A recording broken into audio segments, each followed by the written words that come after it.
Hola Luis, sí, se escucha bien. Bárbaro. Em, bueno, hoy voy a bajar un poquito. Em, Queda esta clase. La próxima clase es el segundo parcial.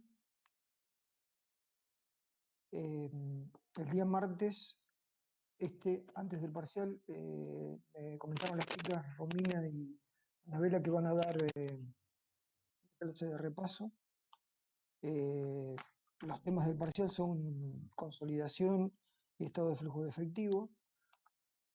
Los temas que nos están quedando dar de la teoría son eh, estados contables especiales, de entes especiales, entes sin fines de lucro y empresa agropecuaria, eh, y análisis del balance. Eh, Ustedes saben que la materia esta es estados contables, exposición y análisis. Bueno, eh, la parte de análisis es la última clase que vamos a dar. ¿Me escucha o no se cortó? Porque me parece que... Se escucha. Ah, bueno, bárbaro. Entonces, hoy vamos a ver el tema de entes sin fines de lucro en esta clase, y en la clase siguiente de teoría vamos a hablar de explotación agropecuaria, de normas de exposición sobre explotaciones agropecuarias, que es la resolución técnica 22.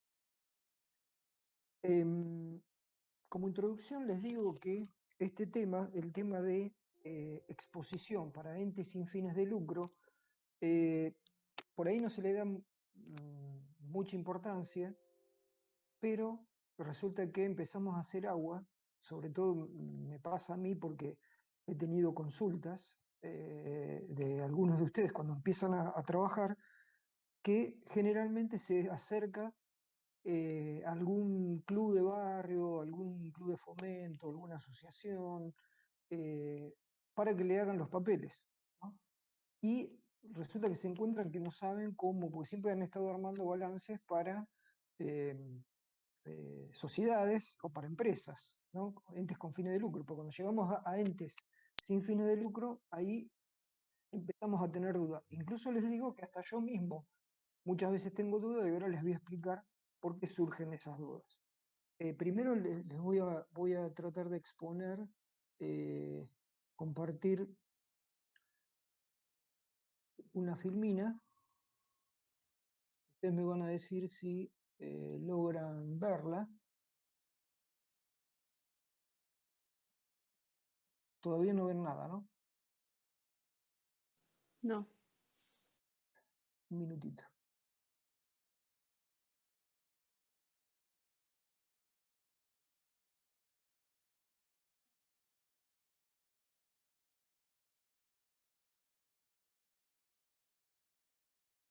Un minuto, por favor. Eh,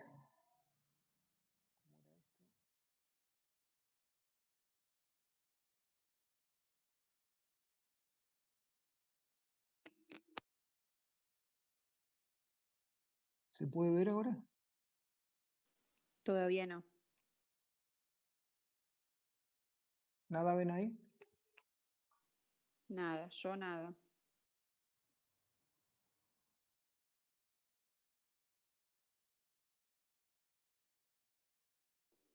Está como compartiendo, profe, pero creo que es problema de conexión.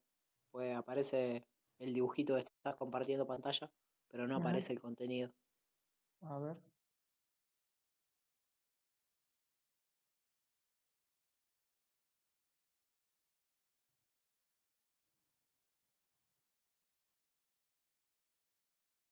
¿Ahora?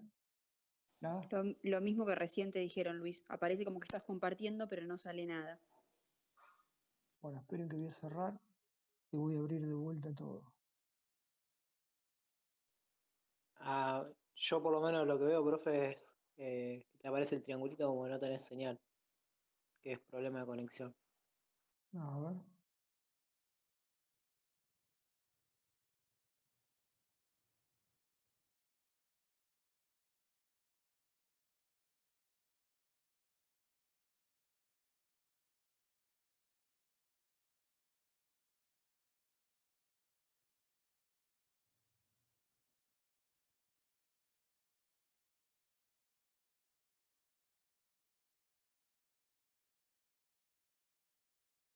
¿Seguimos igual?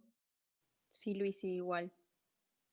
Bueno, cierro y me vuelvo a conectar en el meeting.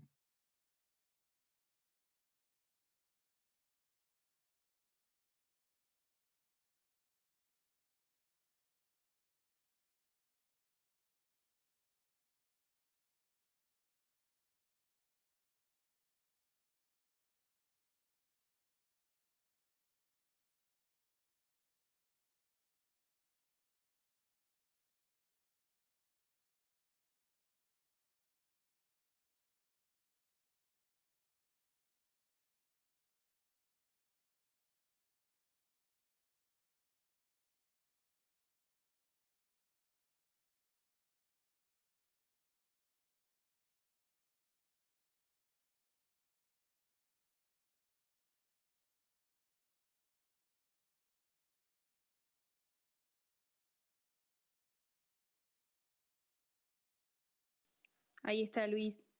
Ahora sí aparece. Pero no se lo escucha.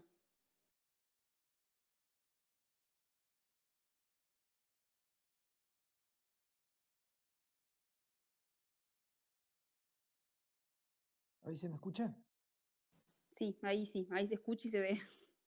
Bueno, qué problema esto. Bueno, ahí estamos.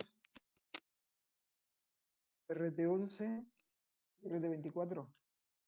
¿Lo leen? Sí, sí. Bueno, entonces les comento cuáles son las dificultades que se nos presentan cuando estamos frente a la tarea de tener que armar un balance de un ente sin fin de lucro, una fundación, una asociación, un club deportivo, una mutual, una cooperativa. ¿Qué- ¿Cuál es la problemática que tenemos? El desarrollo de la contabilidad es exactamente el mismo, digamos. Nosotros cuando hacemos la registración contable es exactamente igual que para un ente con fin de lucro. Indudablemente que eh, va a modificar el plan de cuenta porque va a haber ciertas cuentas que van a aparecer, que van a ser nuevas y otras que van a desaparecer. Ahora después vamos a ver un detalle de las cuentas, pero todo lo que son principios contables de vengamiento, todo eso es exactamente igual. Eh, el problema surge al momento de la exposición, ¿no? Entonces, eh, ahí nosotros vamos a tener que tener en cuenta lo siguiente. Las normas contables, bueno, los principios generales se van a seguir aplicando, son los que están en la resolución técnica 16, eso se aplica para todos, para los distintos tipos de entes. ¿eh? Con respecto a la exposición, vamos a tener que tener en cuenta la resolución técnica 8, que son normas de exposición general, la resolución técnica 9, en este caso no, porque es justamente para entes con fines de lucro, pero sí la 11, la 22 y la 24, que son específicas para entes sin fines de lucro.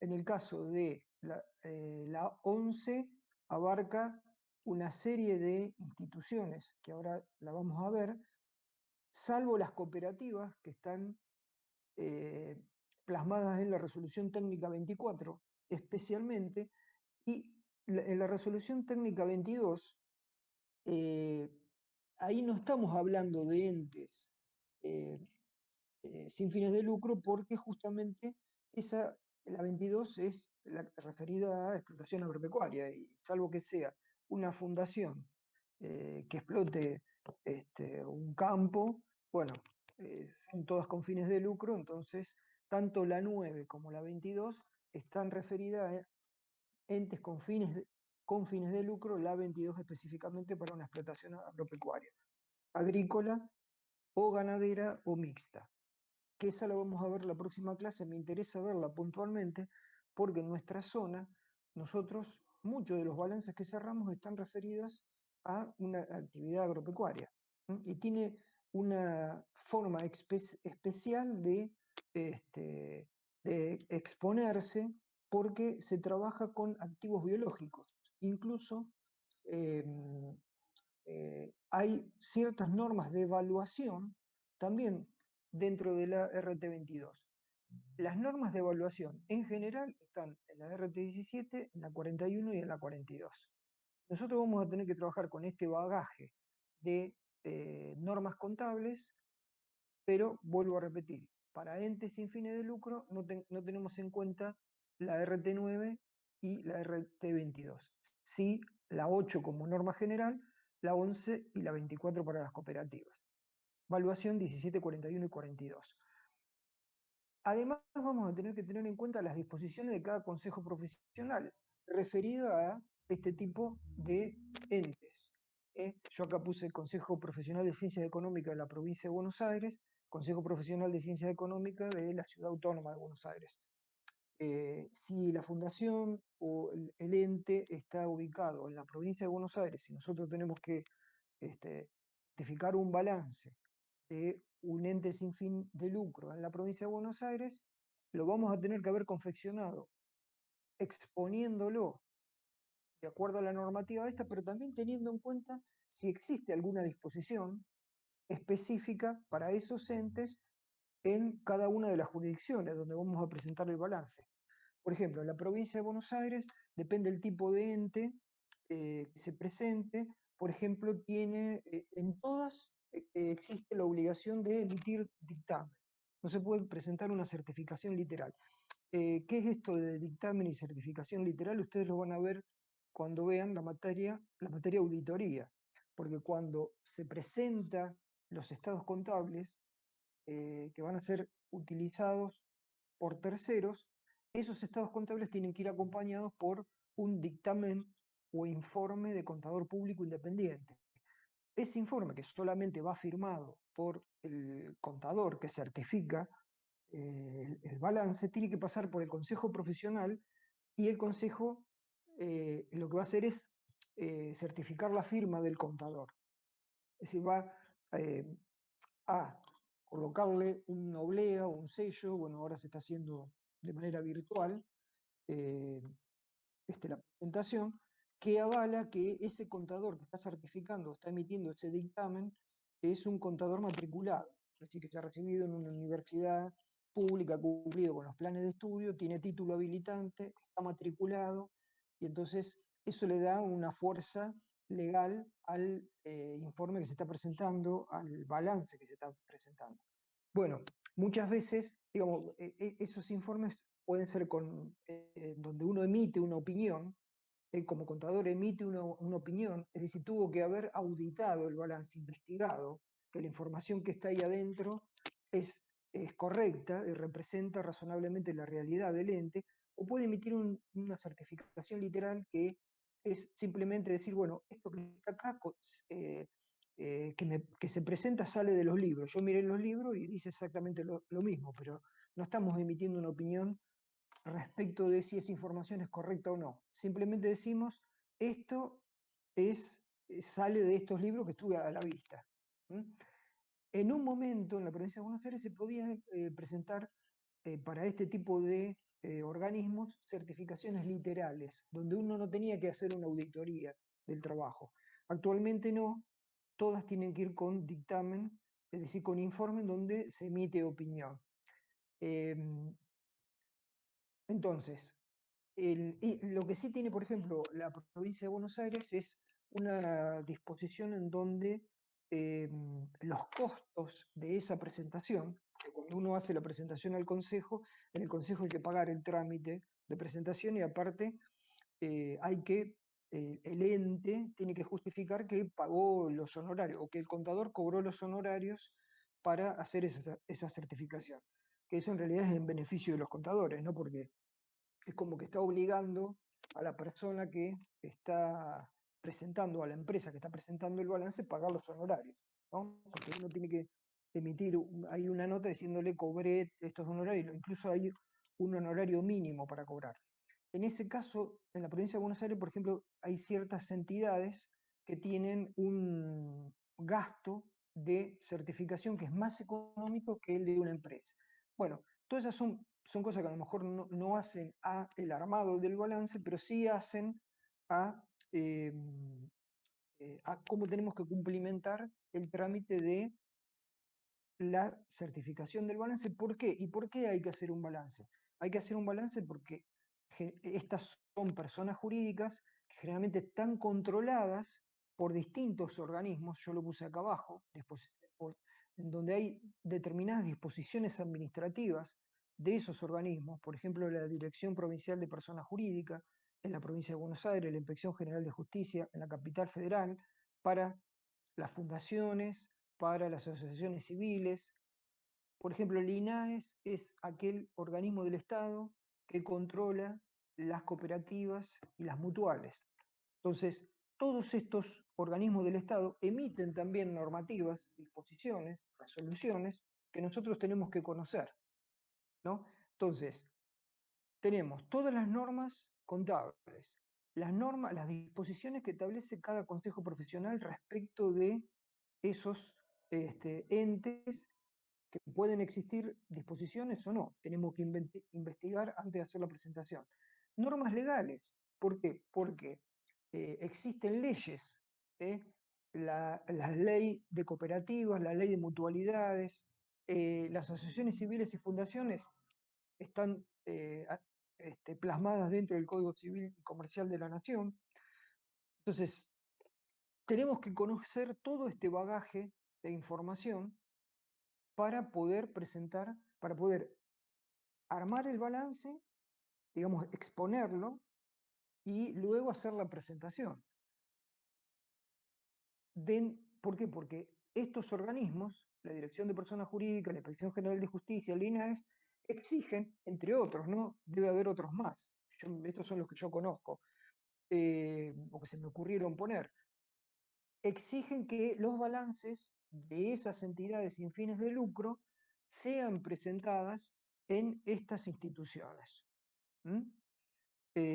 Acá se me acaba de ocurrir otra institución más, que es aquella que controla el origen de los fondos, que ahora no me puedo acordar cómo se llama. Bueno, también exige que se cumplimenten determinadas disposiciones.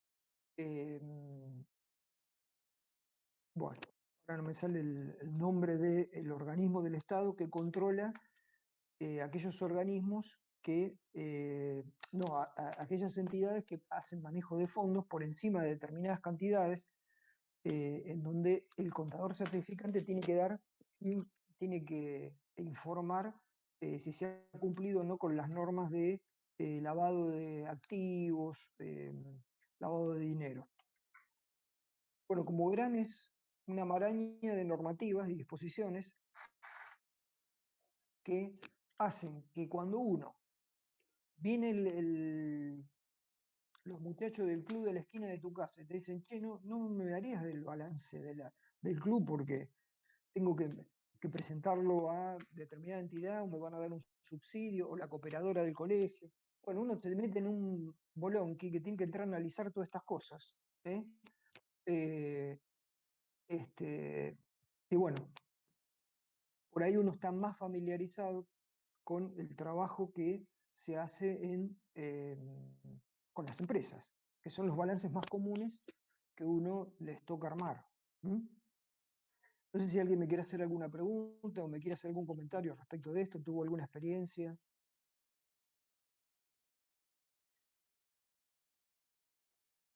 ¿Se está escuchando hasta ahora lo que digo?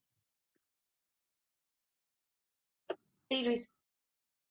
Bueno, bueno, metámonos ahora directamente sobre la RT11 y la RT24, que son las normas que hay que saber respecto de entes sin fines de lucro. Siempre decimos que la 8 y la 9 es normas particulares para entes comerciales, industriales y de servicio, la 8 es general para todos.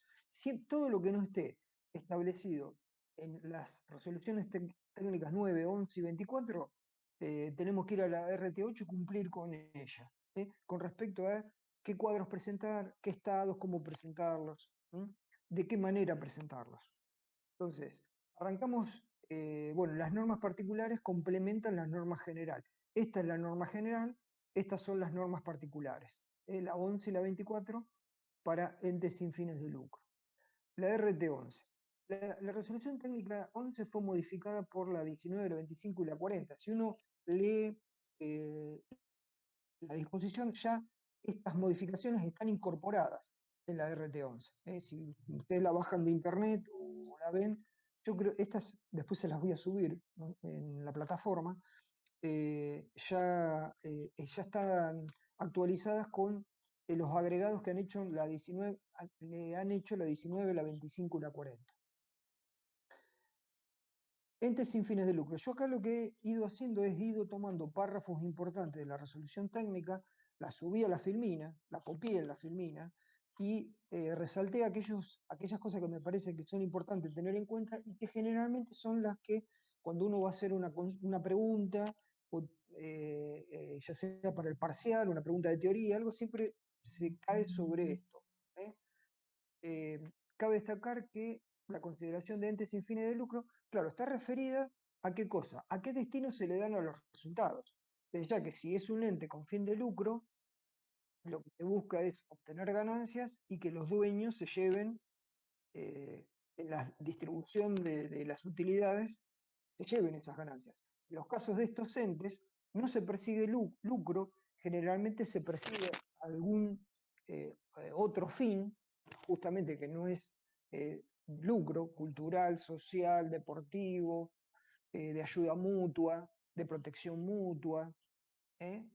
Y los resultados no se distribuyen, es decir, se conservan dentro de esa persona jurídica, del ente.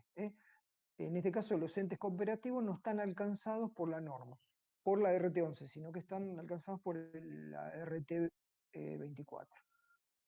Fíjense qué entes están involucrados. Es una nómina no taxativa, es decir, que están mencionados algunos. Estos están mencionados en la resolución técnica. Y fíjense a qué entes se están mencionando. Instituciones deportivas, clubes, asociaciones de clubes, federaciones, etc. Mutuales, cámaras empresariales, entes no lucrativos de salud, como ser una obras sociales, clubes sociales, sindicatos, asociaciones profesionales, entes educativos y universidades, asociaciones vecinales, organizaciones religiosas, entidades benéficas, consejos profesionales, etc. Estos son algunos de los entes que, cuando confeccionan los balances, deben cumplir con la normativa de la resolución técnica 11. Acá yo tomé algunas definiciones de qué es una asociación civil, qué es una fundación, qué son las mutuales. Porque no son todo lo mismo. Tienen una finalidad distinta, cada una de ellas. Fíjense, en el caso de las asociaciones civiles en relación con las fundaciones. Las asociaciones civiles están plasmadas o tratadas dentro del Código Civil y Comercial, entre el artículo 168 y 192. Son personas jurídicas, es decir, son sujetos de derecho. Las asociaciones civiles se crean cuando un grupo de personas se unen con el fin de realizar acciones destinadas a la consecución de un bien común, comunitarios, sociales, culturales.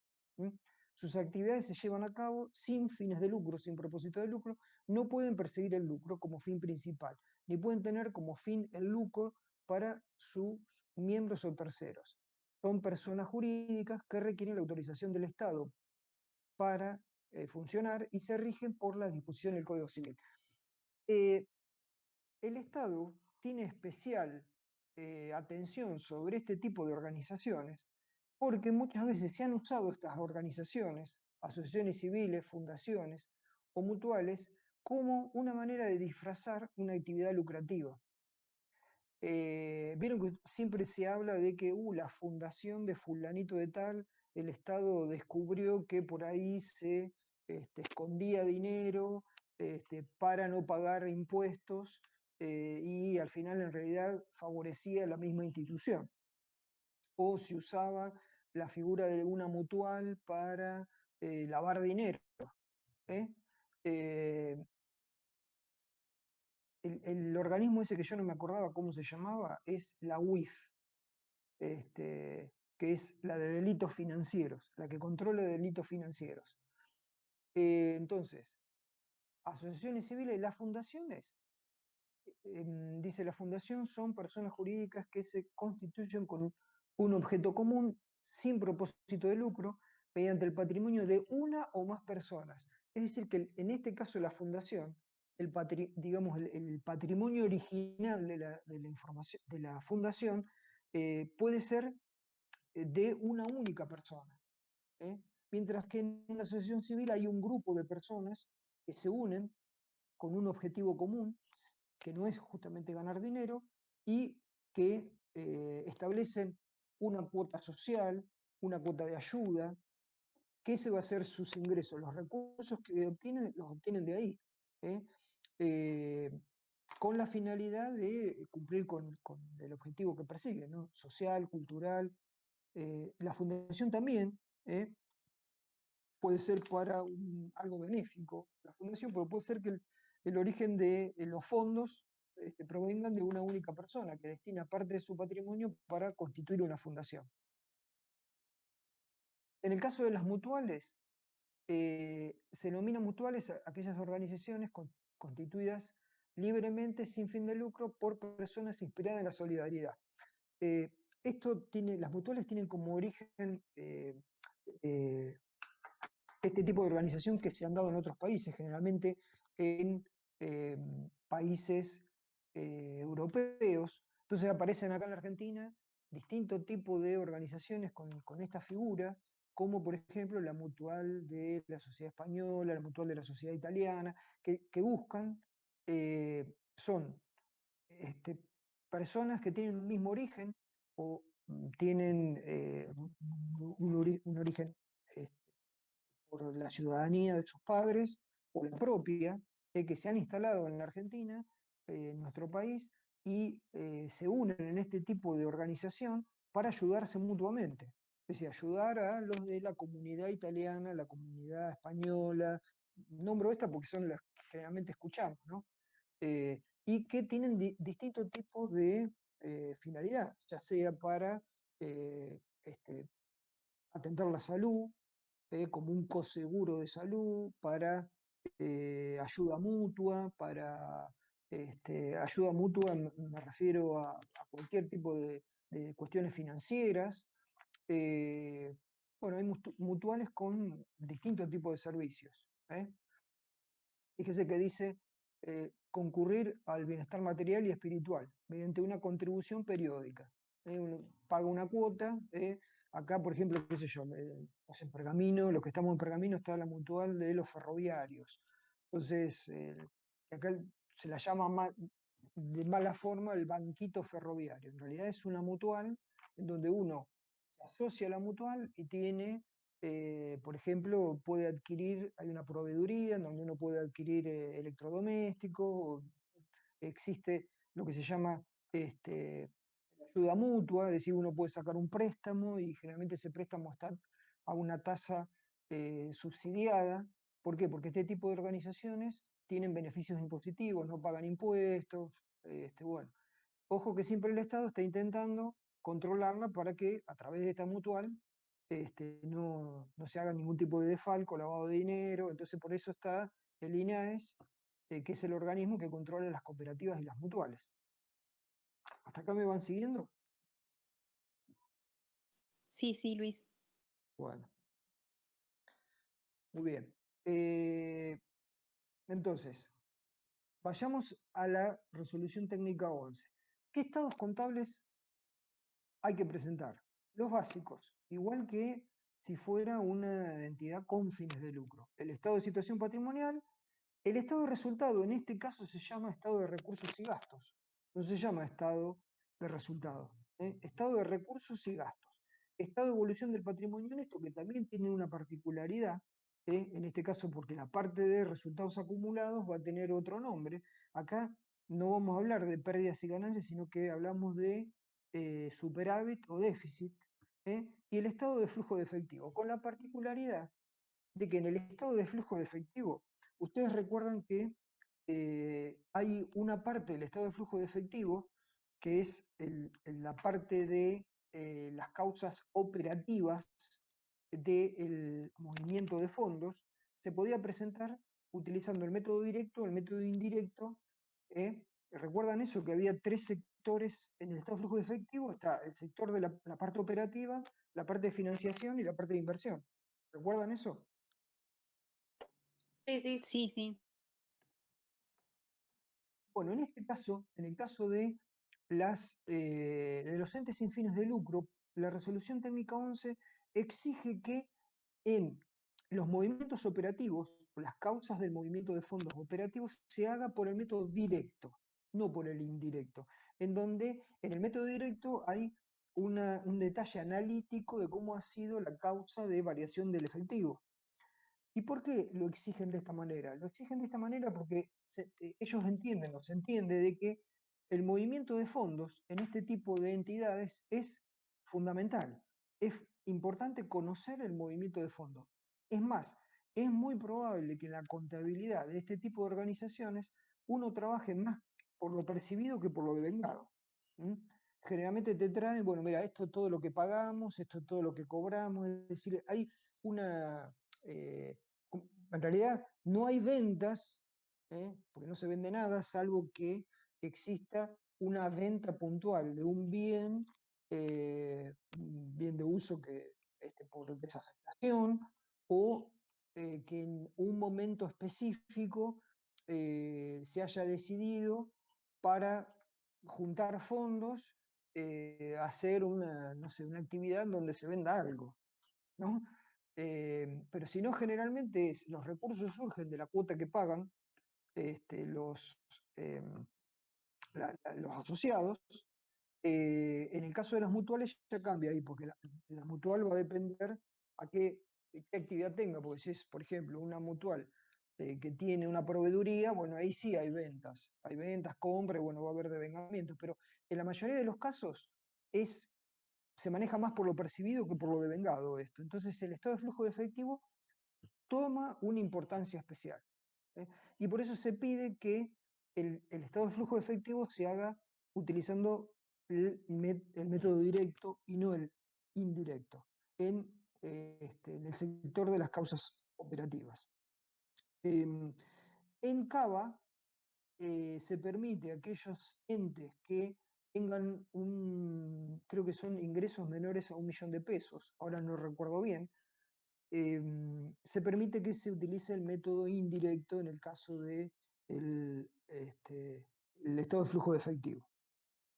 Provincia de Buenos Aires, no, método directo. Bueno, estos serían entonces los estados básicos, que son los mismos pero cambian los nombres y va a cambiar un poco el contenido en cada uno de ellos.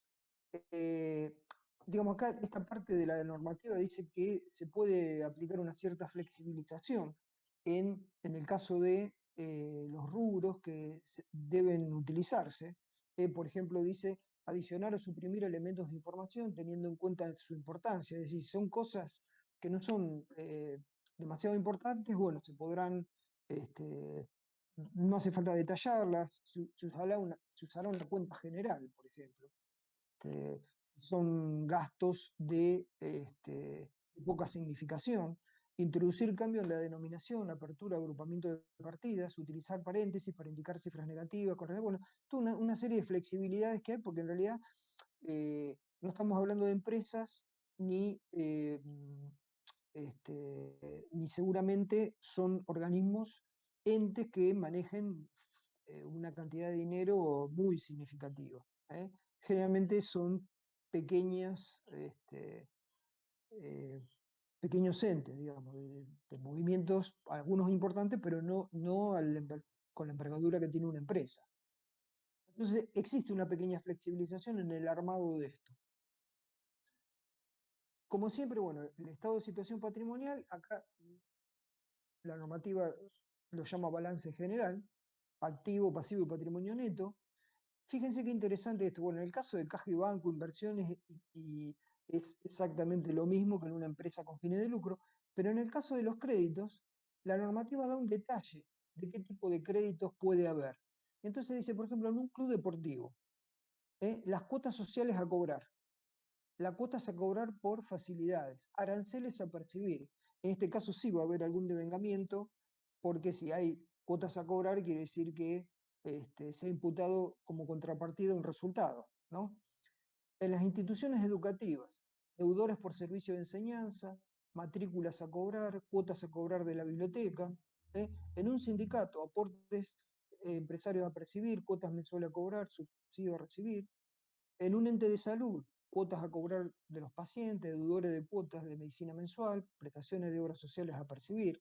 Se dan cuenta que vamos a necesitar usar un plan de cuenta adecuado este, a este tipo, al tipo de ente que estemos, con el cual estemos trabajando. Si es una institución religiosa, y bueno, no sé, nosotros tenemos hoy en la oficina una institución religiosa que tiene un formato de asociación y bueno, están las colectas que hacen en la misa, el ingreso por colecta, ingreso por donaciones, eso lo vamos a ver ahora en la parte de ingreso, pero es decir, tenemos un plan de cuenta adecuado para cada una de las instituciones, ¿no? Bienes para consumo, comercialización.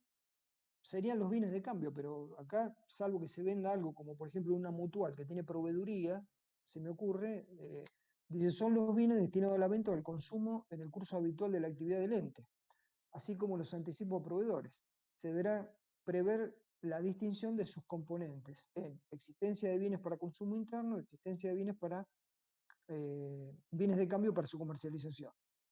Ejemplos de esto. Entonces dice, para consumo, en una entidad deportiva, pelotas y balones, implementos deportivos, redes, para comercialización, vestimenta y equipos deportivos, artículos para la práctica, pelotas de tenis, no sé, en una institución educativa. Para consumo, papelería, elementos didácticos, artículos de la limpieza, para comercialización, artículos de librería, libros, apuntes. Se dan cuenta que es específico de cada tipo de organización. Para un sindicato, papelería, artículos financieros, combustible,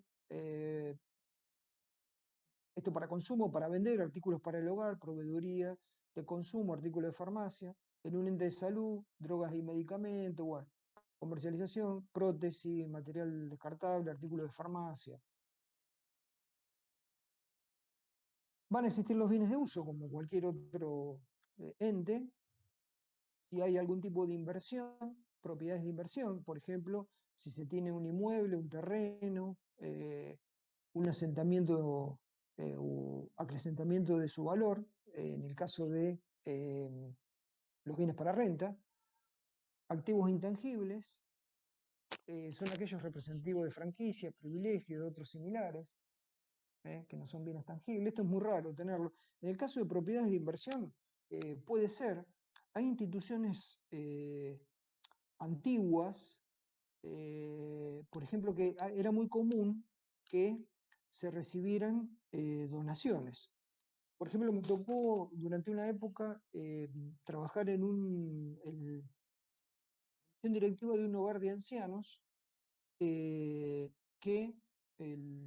tenían, digamos, este hogar de ancianos que hay acá en Pergamino, eh, había recibido como donación un campo de muchas hectáreas. Y bueno, con la explotación del campo se mantenía el hogar, se mantiene el hogar. Entonces, bueno, todo el balance, en realidad yo no era el que hacía el balance, había otros contadores, tenía en cuenta la propiedad esa que tenían, era una explotación. El campo en realidad no se explotaba, sino que se daba en alquiler y con el producto del alquiler se mantiene el hogar. Pero bueno, fíjense que tenía un patrimonio millonario, porque son muchas hectáreas. ¿Eh? Incluso también la organización tenía un inmueble donado muy grande en pleno Buenos Aires. No es justamente esta organización, sino otra organización parecida, así de asistencia a la ancianidad, y también era, no sé, valía millones de dólares el inmueble ese. No sé qué habrá pasado, pero bueno, en el balance figuraban. ¿Mm? En los pasivos, bueno, el pasivo igual que cualquier otro, todo lo que sean deudas que se tenga cuando se arma el balance. Y en el patrimonio neto, bueno, se expone en una sola línea como en el caso de los entes con fines de lucro, como lo establece la resolución técnica 8. Ahora vayamos puntualmente al estado de recursos y gastos, ¿eh? Que Acuérdense que esto es el estado de resultado, pero en este caso se llama de recursos y gastos, paréntesis sin fines de lucro. Y esos recursos se van a clasificar de tres maneras distintas: recursos para fines generales, para fines específicos y recursos diversos. Y lo establece la normativa, la RT11, y vamos a ver qué comprende cada uno. Recursos para fines generales son aquellos destinados a cumplir con el objetivo del ente. Incluye la cuota social o afiliaciones, las que se traducen en aportes periódicos que efectúan los asociados o afiliados al ente. ¿Mm? También incluye los aportes por única vez de esas cuotas de ingreso. Eso como recursos para fines generales.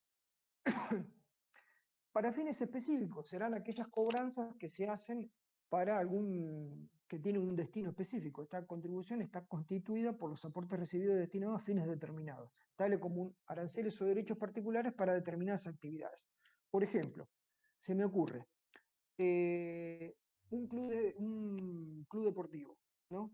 El club deportivo explota una pileta climatizada, pero cobra un arancel especial para aquellos que utilizan la pileta. Es decir, no está dentro de la cuota general. El que utiliza la pileta paga la cuota general y además paga un arancel para usar la pileta. Eso va a ser un recurso que vamos a tener que contabilizar con fines específicos. No sé, puede ser lo mismo una cancha de tenis o alguna cosa. Está la cuota general que te permite utilizar las instalaciones del club, pero hay cierta instalación que solamente se puede utilizar pagando una cuota extra. Eso va a ser, vamos a tener que registrarlo con recursos para fines específicos. ¿Mm? Y los recursos diversos incluyen aquellos recursos ordinarios que no se clasifican en ninguna de las dos anteriores. Ni es general, ni es para un fin específico. Fíjense, los ingresos por venta de bienes de uso, ingresos destinados al recurso de ciertos gastos, los aportes publicitarios recibidos, los subsidios, las donaciones efectuadas por terceros. En este caso, lo vamos a poner como recurso diverso. Yo ahora después al final les voy a mostrar un esquema de un balance real, digámosle de un balance real, un esquema de un balance de cómo se ordena en el estado de resultado, que en este caso se llama de recursos y gastos, eh, cómo se ordenan todos estos conceptos. Y los gastos, acuérdense que estamos acá dentro de la parte de recursos ordinarios, que van a estar contrastados con los gastos ordinarios. Dentro de los gastos generales están los de administración, específico de cada sector, amortización de bienes de uso y activos intangibles y otros ingresos y gastos. Después, bueno, esto léanlo ustedes con detenimiento para no dilatarlo tanto, porque esto está en la normativa y está acá. Yo lo copié en la firma. Existe los resultados financieros por tenencia como en cualquier otra organización, que va a estar referido a aquellos conceptos financieros que los famosos de reporte, ya sean no financieros, sino por revaluación de bienes. Dice, cuando los componentes financieros implícitos contenidos en las partidas de resultado hayan sido debidamente segregados, en ese caso se exponen en términos reales, la presentación separada, se los presenta separados activos, los causados por activos y los causados por pasivos, la identificación de los rubros que lo originan y la enunciación de su naturaleza, intereses, diferencia de cambio, resultado por exposición al cambio, bueno, el rectum, en el caso que se hayan segregado los componentes financieros. Si no se segregaron, se ponen todo en una sola línea, como suele suceder en este tipo de entes. ¿Por qué? Porque se imaginan que para poder segregar los componentes financieros se necesita todo un trabajo de elaboración de los estados contables que justamente estas entidades que no persiguen lucro no tienen esa organización. No tienen porque es un gasto que van a tener, primero que no quieren pagar eso y segundo es un gasto que podrían destinar esos recursos para la finalidad que persigue el ente. No sé si se entiende esto, ¿no? Generalmente buscan que este tipo de tarea se haga ad honorem. buscan a los contadores recién recibidos, los que se están por recibir de contador, algo para que les salga barato. ¿Por qué? Porque son justamente entes que buscan la ayuda social, la ayuda comunitaria, cultural, y bueno, es difícil, y incluso a uno como profesional se le hace complicado establecer un honorario. ¿Mm? Ya les va a pasar que, bueno, viene la asociación de bomberos, el hogar de ancianos, la cooperadora del colegio, el club de barrio, el club donde te criaste, el club de fomento, y, y todos intentan que eso se haga gratis. ¿Mm? Entonces, ya que no van a segregar los componentes financieros, pero nunca. ¿Eh? Y por último, el superávit o déficit ordinario del periodo. ¿Eh? El resultado de combinar los 3 puntos B, C y D. ¿Eh? Recursos ordinarios, gastos ordinarios y componentes financieros. Superávit. Y después están los recursos y gastos extraordinarios que se muestran por separado. Y el superávit final del periodo. Acá yo le puse una flecha porque la normativa dice que si la misma entidad realiza distintas actividades, habría que armar esta información del recurso, los recursos y gastos, habría que armarla por actividad. Cuando el ente se dedica simultáneamente a diversas actividades deportivas, culturales, benéficas, mutuales, de enseñanza, deberá presentarse los recursos y gastos por separado, con lo cual se complica más la presentación, si se trata de un ente que tiene diferentes actividades. Y esto mismo armado, pero por actividad. El estado de evolución del patrimonio neto, que es el otro. Ya vimos el estado patrimonial, el estado de recursos y gastos y el estado de evolución del patrimonio neto. En el estado de evolución del patrimonio neto va a haber dos conceptos importantes, como los había en los entes con fines de lucro, el aporte de los propietarios, en este caso es el aporte de los asociados, y por el otro lado los resultados acumulados, y fíjense que acá es el superávit o déficit acumulado. Si se modifica esto, aporte de los asociados y superávit y déficit acumulado. En el caso de los aportes de los asociados, dice el capital, este rubro está compuesto por el capital original, los aportes específicos efectuados por los asociados, una vez cumplimentado su propósito, y por los superávit producidos y asignados al capital. El capital es tal aunque los asociados no tengan derecho a su titularidad.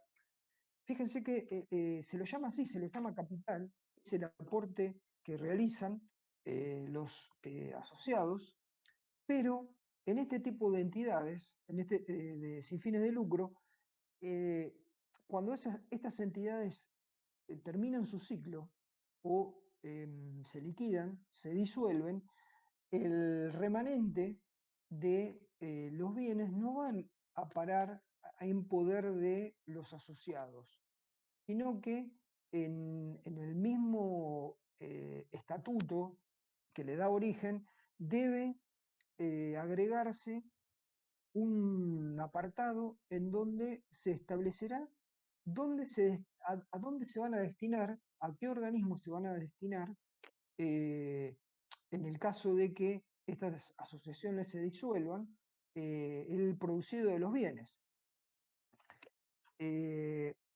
No sé si se entiende esto. Quiere decir que si la asociación se disuelve, el producido de los bienes se tiene que destinar a, y figura en el estatuto, al hogar de ancianos fulanito de tal, a tal lado, tiene que decir el destino.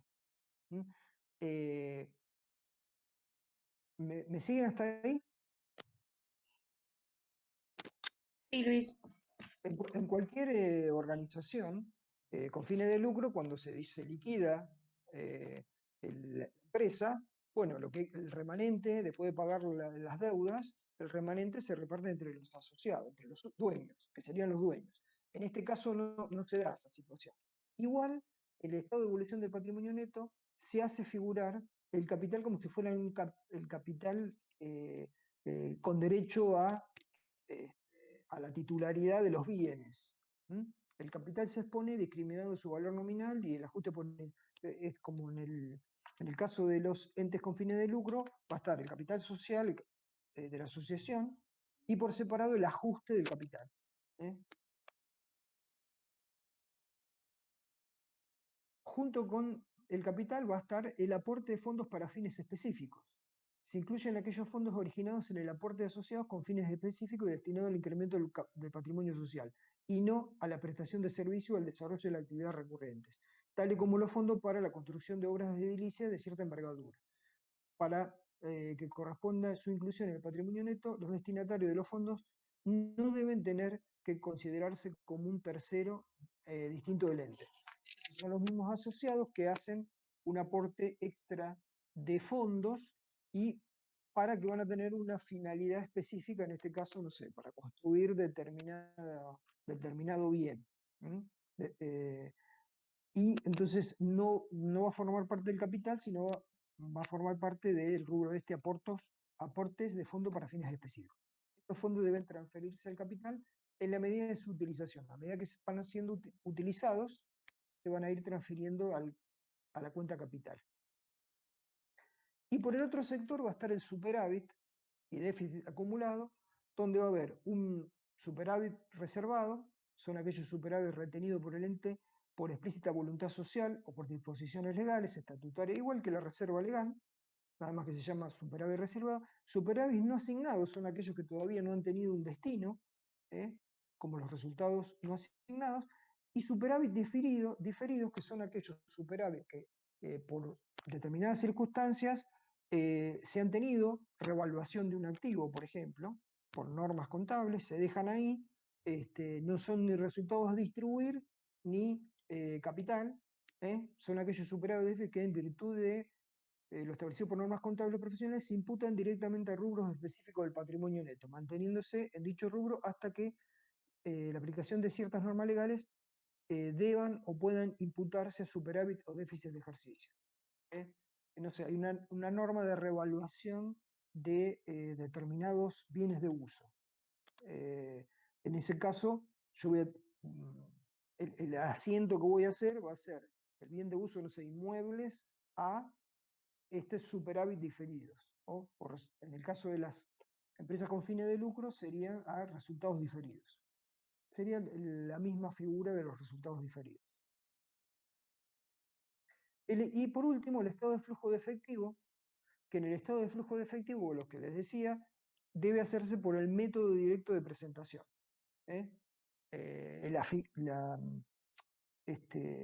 La forma de realizarlo es como está establecido en la resolución técnica 8, pero nada más que en el caso de las actividades operativas, las causas generadas por las actividades operativas se presentan por el método directo de presentación. Y la información complementaria va a depender de los distintos entes. Ahora vamos a ver que en los entes cooperativos, en la información complementaria se exigen una serie de anexos que son solicitados, ese tipo de anexos, por los órganos de control. En este caso por el INAES, se hace la presentación de estos información complementaria. Acuérdense que son las notas y los anexos. ¿Sí? RT24, entes cooperativos. Aguántenme un instante que ya regreso, que voy a abrir la puerta.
Bueno, ya estoy, disculpen.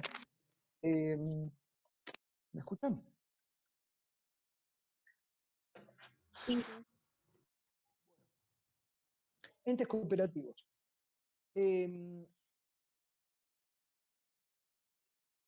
Acá en las cooperativas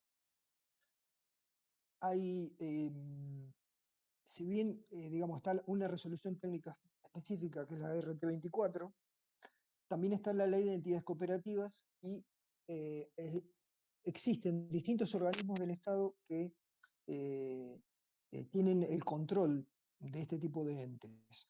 En el caso de la provincia de Buenos Aires está el IPAC, que es el Instituto de Acción Cooperativa, y a su vez a nivel nacional está el INAES. Estos organismos, como siempre, entes burocráticos y de control, nos llenan de normativas, es decir, que no solamente tenemos que respetar todas las disposiciones que establecen las normas contables, incluida desde ya la RT24, sino que tenemos que atender la ley específica de cooperativas, que ahora la vamos a ver, creo que es la ley 20.337, y además tenemos que tener en cuenta las disposiciones que tanto el INAES como el IPAC establecen respecto de esto, cómo deben presentarse los balances, dónde deben presentarse los balances. Bueno, hay un montón de gente que está controlando todo esto, y que realmente es un cierto dolor de cabeza porque, bueno, eh, yo diría que hay que casi especializarse en este tipo de entidades. Hay estudios contables que atienden cooperativas, eh, ya que atienden también otros organismos, pero bueno, en este caso eh, hay todo un bagaje de normas que hay que manejar, y que no todo el mundo las conoce, son específicas, digamos, ¿no? Entonces,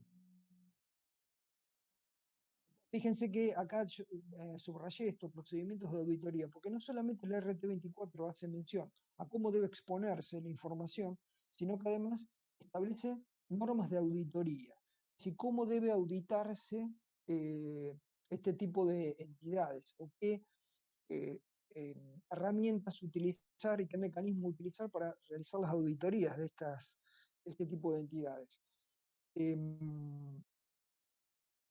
Vamos a una definición general o características generales de qué es una cooperativa. Son organismos fundados en el esfuerzo propio y en ayuda mutua para organizar y prestar servicios. Es un medio de ayuda mutua para beneficio de sus miembros que creen en valores éticos de honestidad, transparencia, responsabilidad social y preocupación por los demás. Yo siempre pongo como ejemplo el caso de las cooperativas agropecuarias. eh, que ustedes han escuchado mencionar, acá en Pergamino hay, en la zona, digamos, hay distintas cooperativas, ¿no? Esas cooperativas, ¿cómo surgieron? Surgieron porque los productores agropecuarios, entre otras cosas, los productores necesitaban tener lugares para realizar el acopio del cereal que cosechaban. Y tener cada uno de ellos un silo en su campo les significaba un gasto y un costo tan importante que era mejor asociarse, armar juntarse con otros productores agropecuarios y eh, poner dineros entre todos, un- este, armar una infraestructura que les permitiera realizar el acopio del cereal y, bueno, se asociaban a esa cooperativa de la cual eran fundadores, y se obligaban a depositar el dinero no depositar el dinero, depositar el cereal en los hilos que construían para dicho fin. Y además después se le agregaban toda la parte de proveeduría, toda la parte de la adquisición de este, y los insumos para la cosecha, con la posibilidad de incluso después de pagarla al final de la cosecha, ¿no? Hacer las famosas operaciones de canje. Entonces era todo un beneficio para los productores agropecuarios. En esta zona nosotros tenemos muchas cooperativas. Algunas siguen funcionando, otras funcionaron en un tiempo, después se fundieron, porque no fueron bien manejadas o la economía del país las llevó a que se fundieran. Pero bueno, hay cooperativas que están funcionando y siguen funcionando, y que ustedes seguramente han escuchado nombrar y saben. Y no solamente hay cooperativas agropecuarias, también están, por ejemplo, en nuestra ciudad está la cooperativa eléctrica, en donde cada uno que es propietario no, que posee un medidor en su casa, es socio de la cooperativa. La finalidad que tiene la cooperativa es la de distribuir la energía eléctrica que recibe de los mayoristas de energía eléctrica, ¿no? Eh, entonces, la figura de la cooperativa está muy presente en casi todas las ciudades del interior, ¿m? Y que vienen a cumplir una función muy importante, ¿sí? Bueno, dice, esta resolución tiene, la RT24 tiene como objeto establecer normas particulares de presentación y normas especiales de auditoría, correspondiente a entes cooperativos. Hay una norma especial de auditoría, que es la RT37, si mal no recuerdo, que establece normas de auditoría específicas para entes con fines de lucro. En este caso se agrega a esa normativa la RT24 para las cooperativas, ¿eh? Excepto las que tengan como finalidad una actividad financiera, bancos y cajas de crédito o compañías de seguro. En este caso, los bancos y la caja de crédito van a estar monitoreados o controlados por el Banco Central, y las compañías de seguro por no me acuerdo cómo se llama, el Instituto Nacional de- de Seguros, que es otro organismo del Estado que controla las compañías de seguro. Bueno, el Credicop es un banco cooperativo, por ejemplo, es un banco conocido. Y, por ejemplo, compañía de seguros, Sancor, que es una compañía de seguro que es una cooperativa. Entonces, acuérdense, ni bancos ni compañías de seguro, que van a cumplir con lo que les exigen los organismos de control, Banco Central y el Instituto Nacional de Reaseguro, no me puedo acordar cómo se llama, Reaseguros. Características de los entes cooperativos. Los entes cooperativos presentan como rasgo específico de su naturaleza la capacidad de transformar las condiciones y relaciones. Esto está copiado textual de la normativa, de la RT24, ¿no? Económicas y sociales de los asociados y por extensión de las comunidades donde actúan. La actividad de los entes cooperativos se desarrolla en un marco jurídico propio, es la ley esta que mencionábamos, la 2337. La actividad de los entes cooperativos a partir de la caracterización doctrinaria y de la definición de acto cooperativo, en virtud del cual el importe percibido por cada operación o servicio utilizado es de carácter provisorio, sujeto a ajuste en relación con el costo definitivo de los mismos, determinado al cierre del ejercicio. Esto quiere decir que en el caso de la actividad cooperativa, el acto cooperativo se traslada a un costo por el servicio que está prestando, pero es un costo estimado que compromete a los asociados a cubrir las diferencias que existan una vez finalizado el ejercicio. ¿Esto qué quiere decir? Que no es una actividad, digamos, con fines de lucro, en donde se corre el riesgo de que la empresa corra el riesgo de perder. Si, bueno, establecí mal los costos, resulta que me sale, el valor es superior a, los costos que tuve, es superior al ingreso que tuve, entonces, bueno, en este caso, exige a los socios de la cooperativa a cubrir de alguna forma esa remanente, o esa diferencia, no remanente, diferencia que hay por no haber justamente cubierto los costos de la prestación del servicio que se está haciendo. Ente cooperativo es una entidad fundada en el esfuerzo propio y la ayuda mutua para organizar y prestar servicios, constituida regularmente con la autorización para funcionar y la inscripción al registro de autoridad de aplicación, el INAES. Características de los entes cooperativos. Fíjense las características que tienen, que la diferencia de las mutuales y del resto de las asociaciones, fundaciones.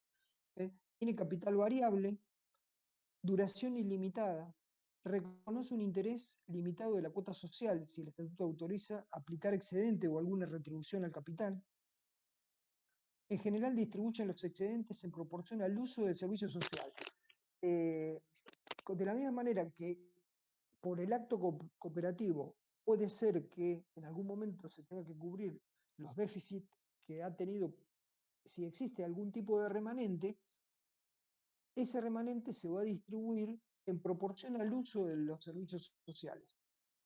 Si por ejemplo yo, en el caso de la cooperativa eléctrica, por alguna circunstancia doy de baja el medidor,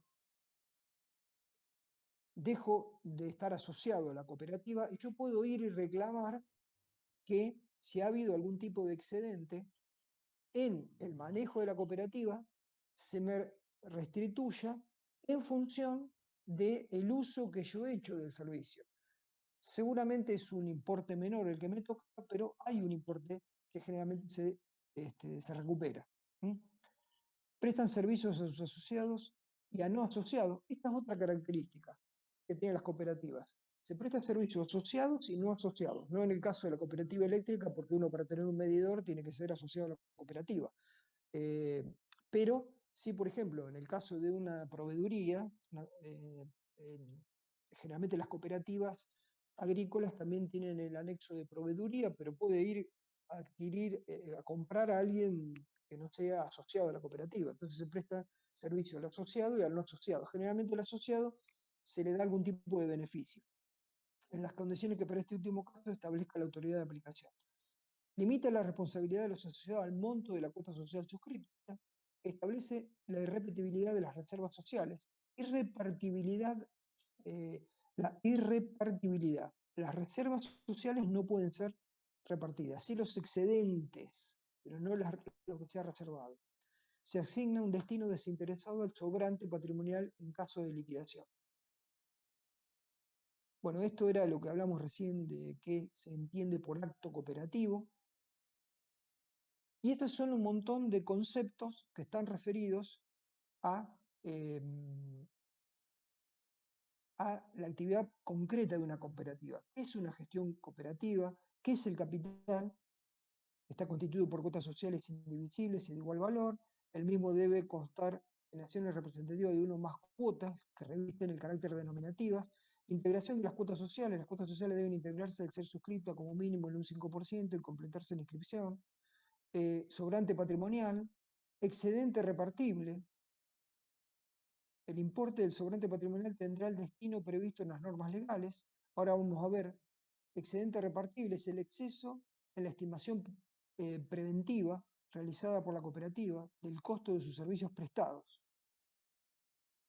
Distribución de los excedentes repartibles. Estos excedentes repartibles, ¿cómo se van a distribuir? Fíjense, dice, de acuerdo con la ley de cooperativa, los excedentes repartibles se destinarán 5% para una reserva legal, 5% al Fondo de Acción de Asistencial y Laboral, o para estímulo del personal, 5% para el Fondo de Educación y Capacitación Cooperativa, una suma indeterminada para pagar un interés a las cuotas sociales, y lo autoriza el estatuto, y el resto como retorno a los asociados. ¿Qué es el retorno? El retorno es, dice, calculado el excedente repartible y constituida la reserva legal, los fondos, pagado el interés al capital, si correspondiera, quedará un remanente que debe devolverse a los asociados en proporción al uso de los servicios sociales. Esto era lo que yo les decía hoy, que yo, por ejemplo, en la cooperativa eléctrica devuelvo el medidor, me corresponde, si existiera un excedente, este retorno. Pero previo la cooperativa debería cumplir con cada una de estas reservas. La reserva legal para el Fondo de Asistencia Asistencial y Laboral y para Fondo de Educación y Capacitación Cooperativa. Si hubiera que pagar algún tipo de interés y estuviera previsto en el estatuto, también pagar el interés por las cuotas. Pero todo esto, fíjense que difiere de un ente con fin de lucro en donde existe la posibilidad, salvo la reserva legal, existe la posibilidad de distribuir las utilidades, todas las utilidades. Acá es como que está limitado el tema de la distribución de las utilidades, digamos, del superávit. Bueno, esto también es una explicación de cada uno de los conceptos. Después no lo voy a leer, pues léanlo ustedes.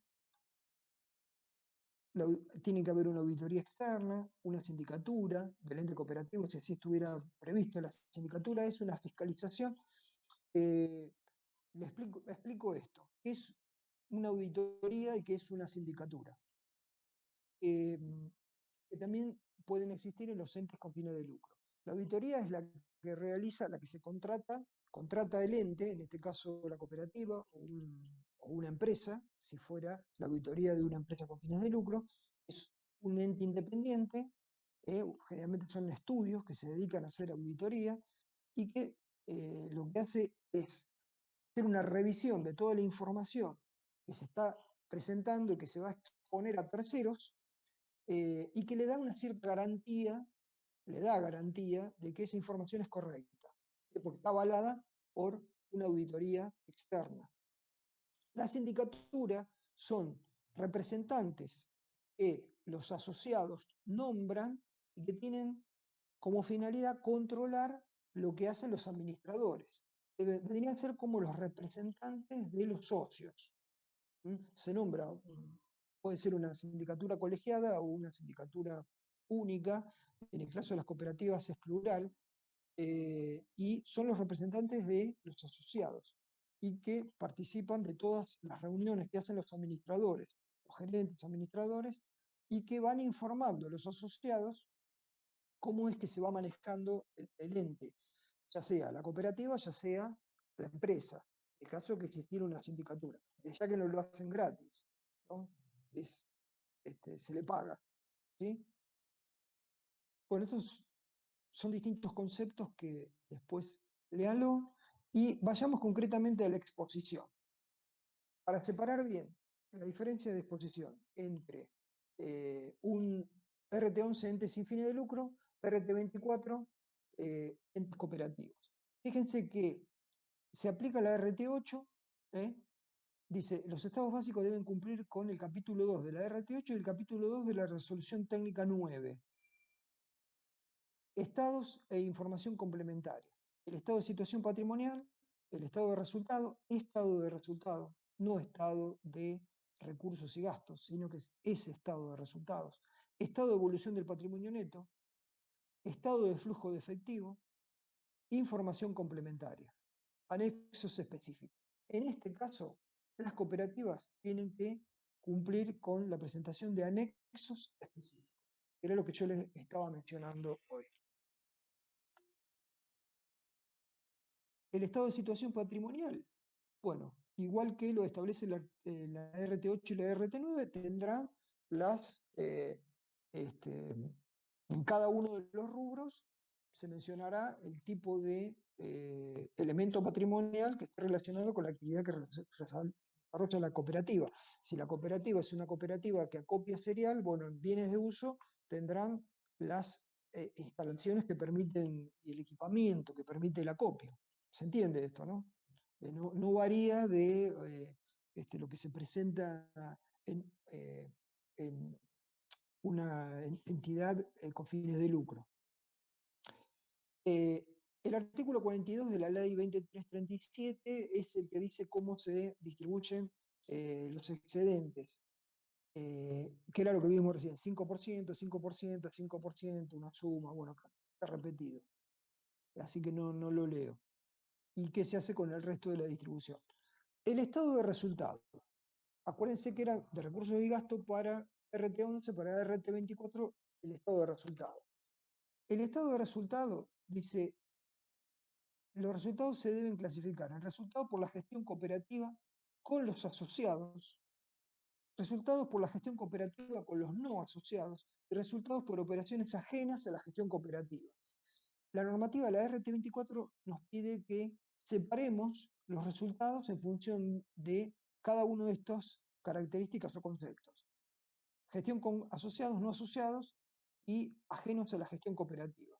En las cooperativas de trabajo, que esta es otra cooperativa que yo me olvidé de mencionar, que es muy común, en una época se habían puesto muy de moda. De hecho, algunos de los servicios de limpieza que se prestan en nuestra ciudad, por ejemplo, está hecho por cooperativas de trabajo. Es decir, las personas que realizan la tarea son socios de la cooperativa. Conforman una cooperativa de trabajo, tiene ciertos beneficios desde el punto de vista impositivo, pueden ser monotributistas sociales, bueno, toda una característica.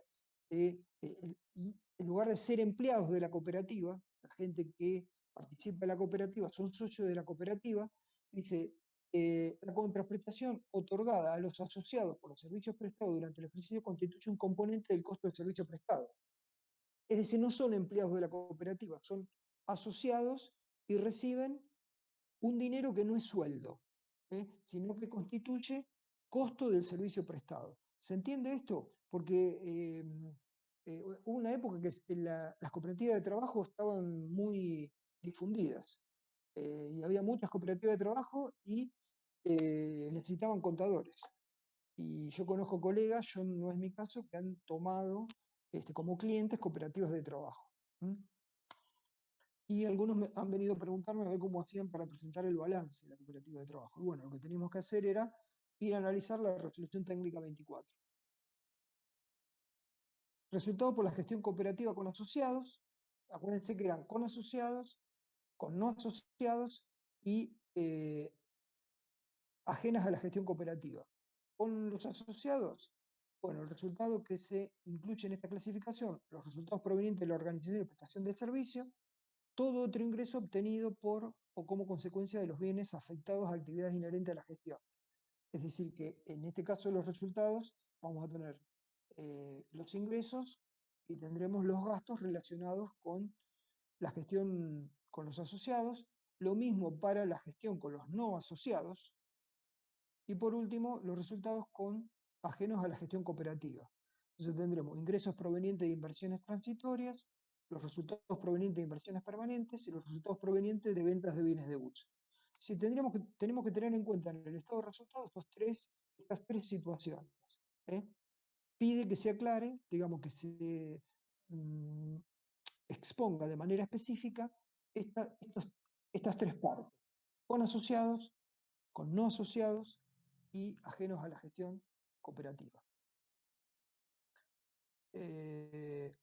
Los resultados provenientes de la venta de bienes de uso, bueno, y acá derechos de ingreso y transferencia, donaciones y subsidios, todo ingreso obtenido, esto es todo lo que conforma el estado de resultado. El estado de evolución del patrimonio neto. De esto, dos grandes rubros, aporte de los asociados, donde va a aparecer el capital de la cooperativa, y el resultado acumulado, igual que los entes con fines de lucro, y diferente a los entes sin fines de lucro de la RT11. Un gran sector de aporte de los asociados con el capital, retornos o intereses cooperativos a capitalizar, otros aportes de los asociados y otros ajustes del patrimonio neto no capitalizable, formando parte de este sector, aporte de los asociados, y formando parte del sector de los resultados acumulados, las reservas, los resultados no asignados y los resultados diferidos, igual que en un ente con fin de lucro. El estado de flujo efectivo, se aplica la resolución técnica 8, igual, movimientos de fondo, información complementaria. Y acá es donde aparece lo diferente del resto de los entes con fines de lucro, que a lo que establece la RT8 y la RT9 como información complementaria, notas y anexos, anexo de bien de uso, anexo de costos, anexo de detalle de cápites, de detalle de gastos, hay que agregarle los siguientes. Un anexo sobre créditos por venta de bienes y servicios y deudas comerciales, una aclaración, digamos, un anexo aclarando todos estos movimientos, intereses acumulativos impagos, de reservas, cuando se hubieran utilizado las reservas para absorber resultados negativos y las mismas se encuentren pendientes. Esto podrá ir en no como un anexo, sino como una nota, dentro de las notas. Fondo de acción y asistencia laboral o para estímulo del personal, si se ha destinado. Las que me ha tocado analizar a mí y ver, eh, esta parte de fondo de acción y asistencial y laboral va como anexo, no va dentro de las notas. Todo el resto, las reservas va como anexo. También hay un anexo, un cuadro para armar. Información sobre el capital cooperativo, también hay un anexo. Como el capital es variable, este 4 que está acá está de más, en función de la característica del capital cooperativo es necesario que los usuarios de los estados contables conozcan la información especial sobre el mismo. Y clasificación de la composición de los resultados. Todo esto como información complementaria, que no se presenta en un ente con fines de lucro, ni se presenta en entes sin fines de lucro de la RT11. Es específico para los entes cooperativos. Bueno, y ahora les quiero mostrar, si puedo, de esto ¿quieren hacer alguna pregunta? Es todo muy teórico. Esto, digamos, generalmente no hay, creo que no hay ejercicios prácticos de esto, me parece que no hay prácticos. Puede haber de algún ente sin fin de lucro, creo. No creo que de cooperativas no hay. Y se pregunta, lo tienen que saber para el final.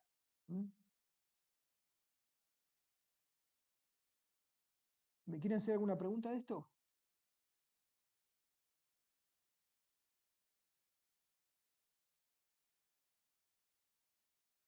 ¿Están, chicos? Sí, profe. No, por mi parte no hay preguntas. Bueno, a ver si les puedo mostrar, si alcanzan a ver esto.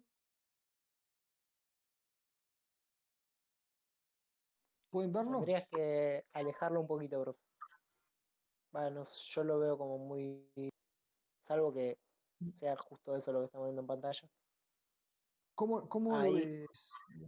no, está bien. Ahí como que se aclaró, por ahí ¿Se era yo que aclaró? lo veía estallado. Ah, bueno, fíjense.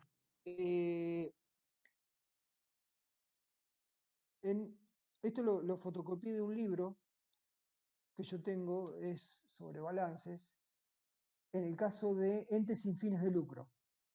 El estado de evolución, el estado de situación patrimonial o balance general es igual, como lo estuvimos mencionando, no hay nada raro, activo, pasivo y el patrimonio neto que se muestra en una sola columna, se presenta de manera comparativa, no hay nada raro, salvo, ya les digo, en el caso de, por ejemplo, un club, la diferencia la van a tener en las cuentas, un club, un colegio, una cooperadora, pero bueno, en los rubros en sí que se mencionan, no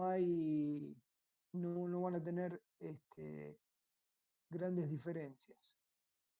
En recursos y gastos, acuérdense que para la RT11 teníamos recursos para fines generales, específicos y diversos.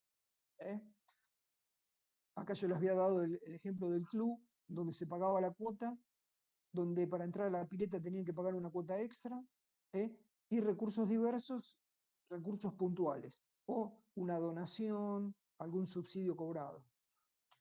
Estos los recursos. Y los gastos, bueno, los distintos gastos administrativos, específicos de cada sector.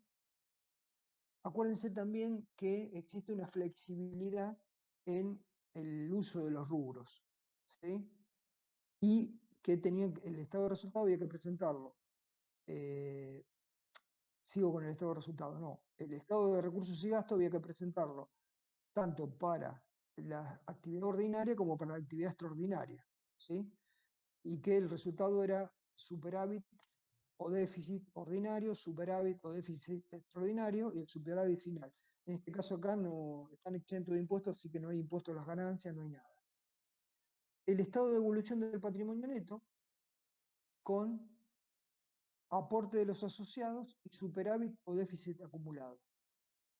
¿Se acuerdan que en un ente con fines de lucro teníamos el aporte de los asociados y los resultados acumulados? En este caso, aportes de los asociados, superávit o déficit acumulado, con los distintos conceptos: capital, fondos para fines específicos. Esto, acuérdense que estos fondos para fines específicos era el dinero que se ponía, por ejemplo, para construir algo, hacer la pileta, y una vez que estaba constituida la pileta, lo que se hacía es, se transfiere los fondos a la cuenta capital, y los superávit que no pueden ser distribuidos, entonces tienen que ser, se reservan, ¿eh? Y en el caso de superávit diferido era por revaluación de algún bien, en el caso de mostrar el... Y en el caso del estado de flujo de efectivo, presentado por el método directo: variación del efectivo al inicio del cierre, causas de las variaciones, y en los tres conceptos, digamos, actividades operativas, actividades de inversión y actividades de financiación. Esto yo se los voy a subir a la plataforma para que lo tengan, y bueno, acá llegamos. ¿Eh? No sé si me quieren hacer alguna pregunta.